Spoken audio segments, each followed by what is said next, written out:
नमस्ते, आप सभी का हार्दिक स्वागत है। दोस्तों, क्या आपने कभी रात में रुककर आसमान के तारों को देखा है?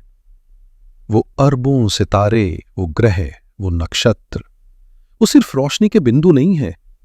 वो एक विशाल ब्रह्मांडीय घड़ी का हिस्सा है जिसकी हर टिक टिक हमारे जीवन को प्रभावित करती है।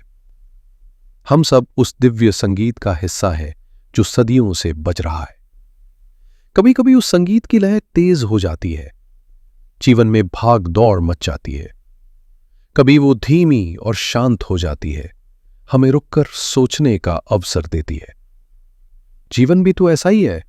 ये एक यात्रा है जिसमें कभी सीधी सपाट सड़कें मिलती हैं तो कभी घुमावदार और चुनौतीपूर्ण मोड़ आते हैं। ये मोड़ हमें डराने के लिए नहीं, बल्कि हमें कुछ सिखाने के लिए आते हैं। ये हमें मजबूत बनाने के लिए, हमें अपने अंदर की शक्तियों से परिचित कराने के लिए आते हैं। ज्योतिष शास्त्र, विशेषकर वैदिक ज्योतिष, उन्हीं मोड़ों पर हमारा मार्गदर्शन करने वाला एक नक्शा है।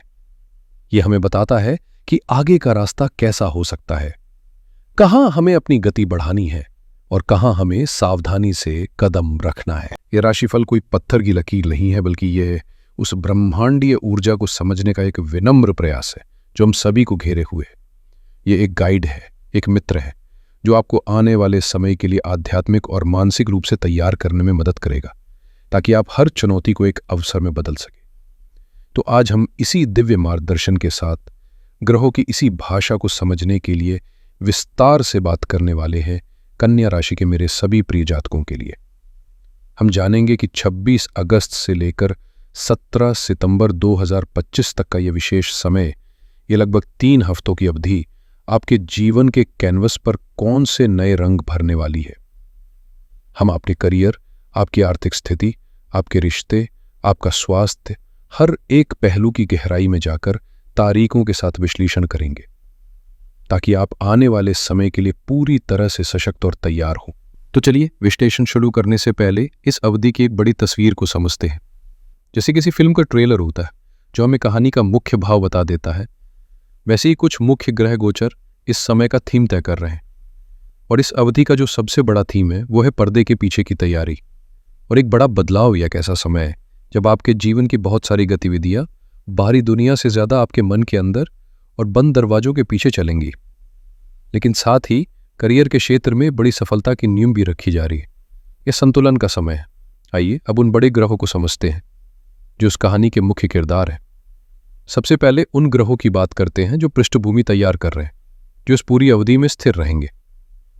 देवगुरु बृहस्पति, ज्ञान और सौभाग्य के सबसे बड़े कारक, आपके 10वें भाव यानी आपके कर्म और करियर के भाव में मिथुन राशि में विराजमान है। यह एक बहुत ही शक्तिशाली और शुभ स्थिति है। गुरु यहां बैठकर आपके काम को, आपकी प्रतिष्ठा को एक दिव्य सहारा दे रहे हैं। आपके 7वें भाव यानी विवाह और साझेदारी के घर में मीन राशि में वक्री अवस्था में है। वक्री होने का अर्थ है कि शनि आपको अपने रिश्तों को, अपनी पार्टनरशिप को फिर से परखने के लिए कह रहे हैं। यह धैर्य की परीक्षा होगी। अंत में छाया ग्रह राहु और केतु। राहु आपके 6ठे भाव में है जो रोग, ऋण और शत्रु का घर है। ये आपको अपनी सेहत और अपने विरोधियों को लेकर सतर्क रहने को कहते हैं। वहीं केतु आपके 12वें भाव में है जो अध्यात्म और खर्चों का घर है। ये आपको भौतिक दुनिया से थोड़ी दूरी बनाने और आत्मचिंतन करने के लिए प्रेरित कर रहे हैं। अब बात करते हैं उन तेज गति वाले ग्रहों की जो इस अवधि की मुख्य कहानी लिखेंगे। देखिए, सबसे बड़ी हलचल आपके 12वें घर में हो रही है। सोचिए, ये एक ऐसा कमरा है जहां एक के बाद एक ग्रह आकर बैठक कर रहे हैं। सूर्य, हमारी आत्मा और आत्मविश्वास के कारक, 16 सितंबर तक यही रहेंगे। फिर 30 अगस्त को आपके राशि स्वामी बुध, आपकी बुद्धि और वाणी भी यहीं आ जाएंगे। और अंत में 15 सितंबर को शुक्र यानी सुख और विलासिता के ग्रह भी यही प्रवेश कर जाएंगे।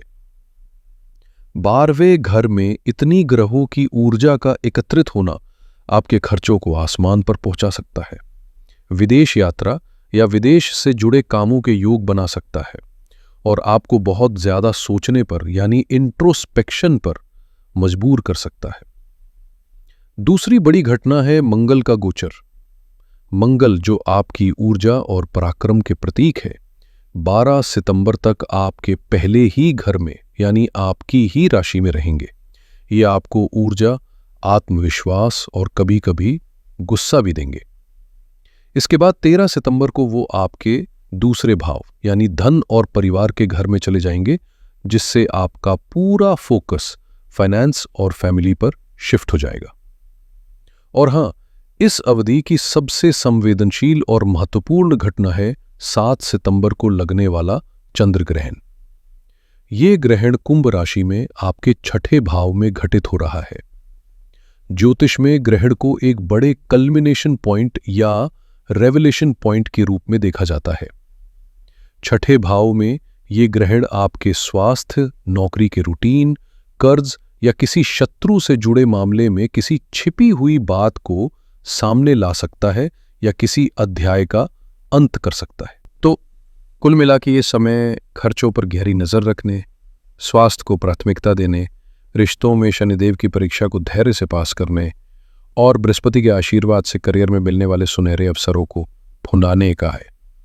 अब हम आपके जीवन के हर एक क्षेत्र पर इन ग्रहों के प्रभाव को बहुत ही विस्तार से और तारीखों के साथ समझेंगे, ताकि कोई भी महत्वपूर्ण बात छूट न जाए। कन्या राशि के मेरे मित्रों, इस अवधि का पूरा केंद्र बिंदु आप स्वयं रहने वाले। आपकी ऊर्जा, आपके निर्णय और आपका स्वास्थ्य सब कुछ ग्रहों के सीधे प्रभाव में रहेगा। 26 अगस्त से 12 सितंबर तक ऊर्जा और साहस के सेनापति मंगल आपकी ही राशि में आपके लग्न भाव में विराजमान रहेंगे। लग्न भाव आप स्वयं हैं, आपका शरीर, आपका व्यक्तित्व, आपकी सोच। जब मंगल यहाँ आते हैं तो ये व्यक्ति के अंदर एक असीम ऊर्जा का संचार कर देते हैं। आप इस दौरान बहुत प्रोएक्टिव महसूस करेंगे। आपको लगेगा कि आप दुनिया जीत सकते हैं, किसी भी काम को टालने का मन नहीं करेगा। इस समय अपनी पर्सनैलिटी को डेवलप करने, जिम जाने या कोई नया फिजिकल एक्टिविटी शुरू करने के लिए बहुत अच्छा है।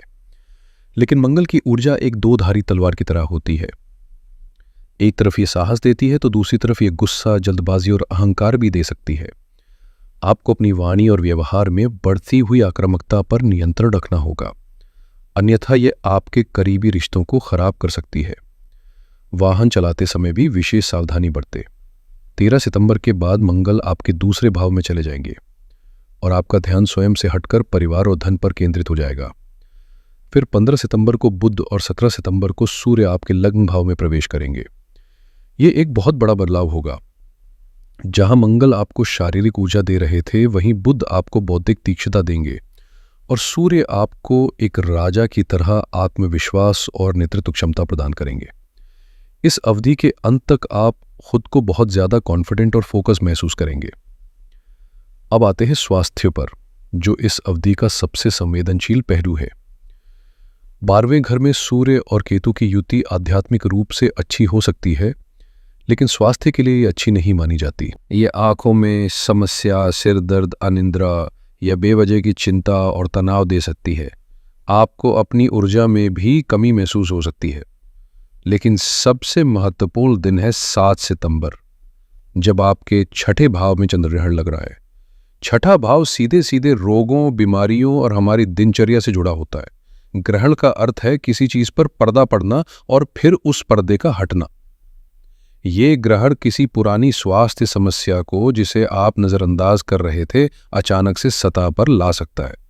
ये आपको एक मजबूत संकेत दे रहा है कि अब आपको अपनी डेली रूटीन, अपने खान पान और अपनी आदतों को लेकर बहुत गंभीर हो जाना चाहिए। इस ग्रहण के प्रभाव में यानी लगभग 5 सितंबर से 10 सितंबर के बीच आपको पेट से जुड़ी समस्या, नर्वस सिस्टम से जुड़ी कोई परेशानी या किसी प्रकार के इन्फेक्शन से सावधान रहना होगा। मेरी आपको स्पष्ट सलाह है, इस दौरान किसी भी छोटे मोटे लक्षण को हल्के में न लें और तुरंत डॉक्टर से परामर्श करें। ये ज्योतिषीय सलाह चिकित्सा सलाह का विकल्प नहीं। स्वास्थ्य की चिंताओं के बीच करियर का क्षेत्र आपके लिए एक चमकदार रोशनी की तरह है।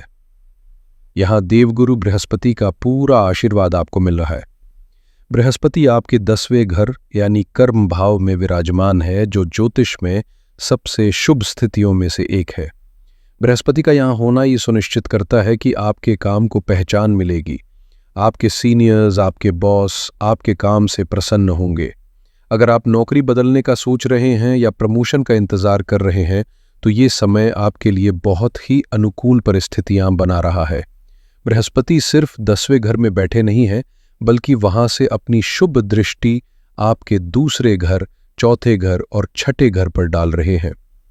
इसका अर्थ है कि आपके करियर में होने वाली तरक्की से आपके धन में वृद्धि होगी, घर में सुख शांति आएगी और नौकरी में आने वाली बाधाएं भी दूर होंगी। इस अवधि में कुछ विशेष तिथियां हैं जिन्हें आपको अपने कैलेंडर में मार्क कर लेना चाहिए। 27 अगस्त, 3 सितंबर और 10 सितंबर को गजकेसरी योग का निर्माण हो रहा है। ये योग तब बनता है जब चंद्रमा और बृहस्पति एक विशेष स्थिति में होते हैं। ये ज्ञान, सम्मान और सफलता का योग है।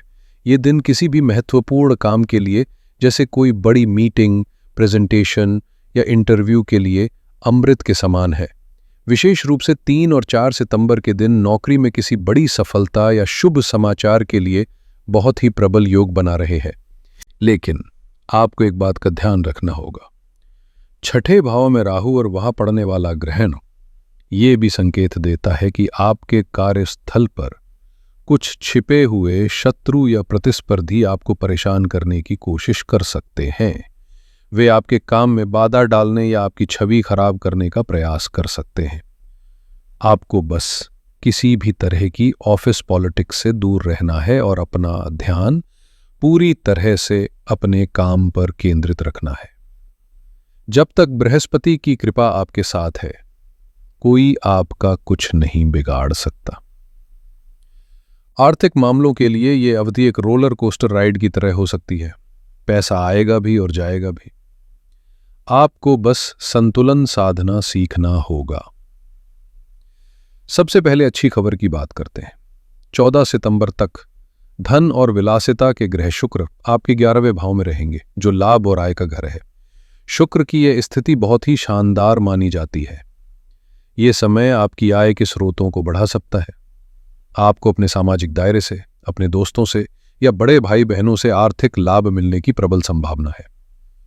अगर आपका काम कला, रचनात्मकता या महिलाओं से जुड़े उत्पादों से संबंधित है, तो ये समय विशेष रूप से लाभकारी रहेगा। लेकिन अब सिक्के के दूसरे पहलू को देखते हैं। आपका 12वां घर, जो व्यय यानी खर्चों का घर है, इस अवधि में ग्रहों का मेला लगा हुआ है। सूर्य, बुध और 15 सितंबर के बाद शुक्र सभी यही विराजमान होंगे। ये ग्रहों की स्थिति एक खर्चों का तूफान ला सकती है। आपका पैसा अप्रत्याशित रूप से यात्राओं पर, स्वास्थ्य पर, लग्जरी आइटम्स खरीदने पर या किसी कानूनी मामले पर खर्च हो सकता है। केतु के साथ सूर्य की युति सरकार से जुड़े किसी मामले में भी धन हानि का संकेत दे सकती है। इसलिए टैक्स से जुड़े मामलों में बिल्कुल भी लापरवाही न करें। मेरी सलाह है कि इस अवधि की शुरुआत में ही एक बजट बना लें और अनावश्यक खर्चों पर पूरी तरह से लगाम लगाएं। 13 सितंबर को एक महत्वपूर्ण बदलाव होगा जब मंगल आपके दूसरे भाव में प्रवेश करेंगे। दूसरा भाव आपके संचित धन, आपके बैंक बैलेंस और आपके परिवार का होता है। मंगल का यहां आना आपको अपने फाइनेंसेस को लेकर बहुत आक्रामक और सक्रिय बना देगा। आप पैसा बचाने और निवेश करने के नए तरीकों के बारे में सोचेंगे। ये ऊर्जा अच्छी है, लेकिन ये जल्दबाजी में गलत वित्तीय निर्णय भी करवा सकती है। यहीं पर आपकी वाणी का भी ध्यान रखना होगा। दूसरा भाव वाणी का भी होता है। मंगल की अग्नि आपकी वाणी में कठोरता ला सकती है। आप जो कहना नहीं चाहते वो भी गुस्से में बोल सकते हैं, जिससे परिवार में क्लेश हो सकता है। इसीलिए बोलते समय शब्दों का चयन बहुत सोच समझ कर करें। आर्थिक लाभ के लिए 10 और 11 सितंबर के दिन विशेष रूप से शुभ है। शेयर बाजार से जुड़े निर्णय लेने के लिए यह समय अच्छा हो सकता है। रिश्तों का क्षेत्र इस अवधि में आपसे सबसे ज्यादा परिपक्वता और धैर्य की मांग कर रहा है। यहाँ शनि देव आपकी परीक्षा ले रहे हैं।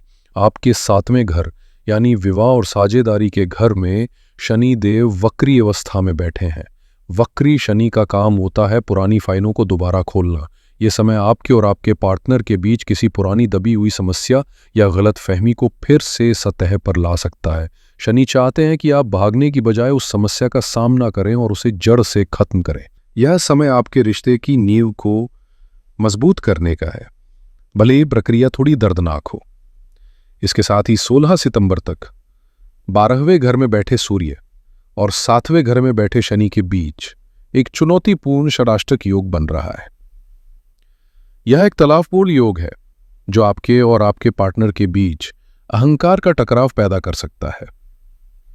आपको अपनी व्यक्तिगत स्वतंत्रता और अपने रिश्ते की जिम्मेदारियों के बीच संतुलन बनाने में कठिनाई महसूस हो सकती है। इस दौरान छोटी छोटी बातों पर बहस करने से बचें और एक दूसरे को समझने की कोशिश करें। लेकिन घबराइए नहीं, इस अवधि में प्रेम के लिए कुछ बहुत ही खूबसूरत पल भी है। 5 सितंबर को चंद्र शुक्र आकर्षण योग बन रहा है, जो सामाजिक मेलजोल और रोमांटिक मुलाकातों के लिए एक बहुत ही अच्छा दिन है। और इस अवधि का सबसे सुनहरा समय आएगा 12 से 14 सितंबर के बीच। इन 3 दिनों में आकाश में एक बहुत ही दुर्लभ और शक्तिशाली चंद्र शुक्र का परिवर्तन योग बन रहा है। इसका अर्थ है कि मन का कारक चंद्रमा और प्रेम का कारक शुक्र एक दूसरे के घर में बैठकर अपनी ऊर्जा का आदान प्रदान करेंगे। यह योग प्रेम संबंधों के लिए अमृत के समान है। यह समय आपसी समझ, भावनात्मक जुड़ाव और रोमांस को चरम पर ले जाएगा। अगर आप किसी रिश्ते में हैं तो यह आपके रिश्ते का सबसे यादगार समय हो सकता है, और अगर आप सिंगल हैं तो किसी खास व्यक्ति से मुलाकात होने की प्रबल संभावना है। इस सुनहरे अवसर का पूरा लाभ उठाएं। चलिए अब इस विस्तृत विश्लेषण को कुछ मुख्य बिंदुओं में समेट लेते हैं, ताकि आपको एक स्पष्ट रणनीति बनाने में मदद मिले। तो इस पूरी अवधि का मुख्य थीम है आत्म मंथन, आध्यात्मिक झुकाव और बड़े बदलावों की। इसके सकारात्मक पक्ष की बात करें तो बृहस्पति की कृपा से करियर में बड़ी सफलता और मान सम्मान के योग है, और 12 से 14 सितंबर के बीच प्रेम संबंधों के लिए समय असाधारण रूप से शुभ है। और चुनौतीपूर्ण पक्ष यह है कि 12वें घर में ग्रहों की भीड़ के कारण खर्चे नियंत्रण से बाहर हो सकते हैं। 7 सितंबर का चंद्र ग्रहण स्वास्थ्य के लिए एक चेतावनी है, और शनिदेव रिश्तों में धैर्य की परीक्षा लेंगे। अब उन महत्वपूर्ण तारीखों को याद कर लीजिए जिन्हें आपको अपने कैलेंडर में मार्क कर लेना चाहिए। पहली तारीख है 3 और 4 सितंबर, जो करियर में किसी बड़ी सफलता या शुभ समाचार के लिए सबसे शक्तिशाली दिन है। इसके बाद है 7 सितंबर का दिन, जिस दिन चंद्र ग्रहण है। इस दिन और इसके आसपास के 2-3 दिन स्वास्थ्य का विशेष ध्यान रखें, किसी से विवाद न करें और धैर्य बनाए रखें। फिर आते हैं 10 और 11 सितंबर, जो आर्थिक लाभ, निवेश या धन से जुड़ा कोई महत्वपूर्ण निर्णय लेने के लिए शुभ दिन है। इसके बाद 12, 13 और 14 सितंबर, जो प्रेम, रोमांस और रिश्तों में मधुरता के लिए इस अवधि के सबसे बेहतरीन दिन है। और अंत में याद रखें 13 सितंबर की तारीख, जब मंगल का राशि परिवर्तन होगा, जिसके बाद आपका ध्यान धन और परिवार पर बढ़ेगा और वाणी में कठोरता आ सकती है। इस अवधि के लिए सबसे बड़ी और एकमात्र महत्वपूर्ण सावधानी है आवेग में आकर कोई भी निर्णय ना ले, चाहे वो स्वास्थ्य को नजरअंदाज करना हो, बेवजह पैसा खर्च करना हो या गुस्से में कुछ बोल देना हो। मंगल आपको उकसाएगा। 12वें घर के ग्रह आपको भ्रमित करेंगे, लेकिन आपको अपनी कन्या राशि की स्वाभाविक बुद्धि और विश्लेषण क्षमता का उपयोग करना है और हर कदम सोच समझकर उठाना है। ज्योतिष केवल समस्या बताने का विज्ञान नहीं है, बल्कि समाधान देने का भी विज्ञान है। इस अवधि की चुनौतियों को कम करने और ग्रहों की सकारात्मक ऊर्जा को बढ़ाने के लिए आप कुछ सरल और शक्तिशाली उपाय कर सकते हैं। पहला उपाय है अपने राशि स्वामी बुध को मजबूत करना। आप कन्या राशि के जातक हैं और आपकी शक्ति आपकी बुद्धि है, जिसके स्वामी बुध है। आपको हर बुधवार को भगवान गणेश को 21 दूर्वा की गांठें अर्पित करनी है और ओम गंग गणपतये नमः मंत्र का कम से कम 108 बार जाप करना है। ऐसा इसलिए क्योंकि भगवान गणेश विघ्नहर्ता हैं और बुध ग्रह के अधिपति देवता है। उन्हें प्रसन्न करने से आपकी निर्णय लेने की क्षमता मजबूत होगी और जीवन की बाधाएं दूर होंगी। दूसरा उपाय शनि देव के लिए परीक्षण के लिए है। रिश्तों में धैर्य और स्थिरता लाने के लिए हर शनिवार की शाम को सूर्यास्त के बाद किसी पीपल के पेड़ के नीचे सरसों के तेल का एक चौमुखी दीपक जलाए, वहीं बैठकर शनि चालीसा का पाठ करें। ऐसा इसलिए क्योंकि पीपल के पेड़ में देवताओं का वास माना जाता है और सरसों का तेल शनि देव को प्रिय है। ये उपाय शनि के नकारात्मक प्रभाव को शांत करता है और हमें कर्मों को समझने की शक्ति देता है। और तीसरा उपाय है ग्रहण के दुष्प्रभाव से बचाव के लिए शिव की आराधना। 7 सितंबर के चंद्र ग्रहण के दिन या उस सप्ताह में भगवान शिव की आराधना करें। शिवलिंग पर जल और काले तिल अर्पित करें और ओम नमः शिवाय या महामृत्युंजय मंत्र का यथासंभव जाप करें। ऐसा इसलिए क्योंकि भगवान शिव को ग्रहों का नियंत्रक माना जाता है। वे राहु केतु द्वारा उत्पन्न होने वाली नकारात्मक ऊर्जा को शांत करने की शक्ति रखते हैं, जिससे ग्रहण के दौरान शारीरिक और मानसिक स्वास्थ्य की रक्षा होती है। ये बहुत ही सरल और सात्विक उपाय हैं, जिन्हें कोई भी व्यक्ति पूरी श्रद्धा से कर सकता है। तो ये था कन्या राशि के मेरे सभी प्रिय मित्रों के लिए 26 अगस्त से 17 सितंबर 2025 तक का एक विस्तृत और गहन ज्योतिषीय विश्लेषण। हमेशा याद रखिए, ग्रह अपनी चाल चलते हैं, वे हमें ऊर्जा देते हैं, परिस्थितियां बनाते हैं, लेकिन उन परिस्थितियों में कर्म करने का चुनाव हमेशा हमारा अपना होता है। हमारी इच्छा शक्ति और हमारा विवेक सबसे बड़ी शक्ति है। इस जानकारी का उपयोग एक मार्गदर्शक प्रकाश की तरह करें, जो आपको आने वाले समय की यात्रा में सही और सूचित निर्णय लेने में मदद करे। हर चुनौती में एक अवसर छिपा है, बस उसे देखने वाली नजर चाहिए। आशा है आपको ये वीडियो पसंद आई होगी और इससे आपको अपने आने वाले कल को और भी बेहतर बनाने की प्रेरणा मिलेगी। अगर ये विश्लेषण आपको उपयोगी लगा हो तो कृपया इस वीडियो को लाइक करें, इसे अपने दोस्तों और परिवार के सदस्यों के साथ शेयर करें, विशेषकर उनके साथ जो कन्या राशि के हैं। और यदि आप इस चैनल पर नए हैं तो ऐसे ही गहन ज्योतिषी विश्लेषण के लिए हमारे चैनल को सब्सक्राइब करना ना भूलें। आपके कोई भी सवाल या सुझाव हो तो नीचे कमेंट सेक्शन में लिखने में संकोच ना करें। आप सभी का आने वाला समय शुभ हो, मंगलमय हो और आनंद से भरपूर हो। हर हर महादेव।